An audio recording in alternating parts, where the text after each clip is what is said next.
విజయ్ చంద్ర ఒక్కసారిగా ఆకస్మికంగా ఎలాగా బయట నుంచి వచ్చాడు? ఒక ఫారిన్ బాడీ లాగా. మా గ్రామంలో కానిస్టేబుల్ నుంచి కలెక్టర్ వరకు ఐపీఎస్ కూడా ఉన్నారు. కానీ మా గ్రామానికి లేనిది ఒకటే, ఒక ఎమ్మెల్యే అనేది. విజయ్ చంద్ర పార్టీలో ఒక ముద్ర వేయలేదు. అంటే ఒక ఉద్యమాలు చేసిన చరిత్ర కానీ అక్కడ కనిపించట్లేదు, పార్టీలో ఒక లీడర్ స్థాయిలో కనిపించటం లేదు. ఒక్కసారిగా ఎలాగా వాళ్ళ టీడీపీ అధినాయకత్వాన్ని ఆకర్షించగలిగారు? చంద్రబాబు గారు ఇచ్చిన పిలుపు మేరకు, ఆయన చూపిన ఇన్స్పిరేషన్ మేరకు. కేడర్ అయితే పసుపు కండుగా తీయకపోవచ్చు, కానీ మీ నాయకులు పసుపు కండుగా వెనక ఇంకొక 2 కలర్లు కనిపిస్తున్నాయి అంటున్నారు.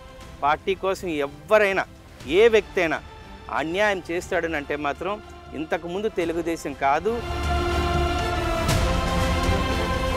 మీ సీనియర్ లీడర్లు ఇద్దరికి కూడా ఏదైతే జే ట్యాక్స్ ఉందో అక్కడ నుంచి ఏ లబ్ధి పొందకండి అని ఇంతకాలం సైలెంట్గా ఉన్నారా? ఏదైనా నాయకుడు, కరెక్ట్ నాయకుడు ఉంటే ఇలాంటి ప్రలోభాలకి, ఇలాంటి లోపాయికరితనానికి లొంగబోరు కూడా అన్నారు.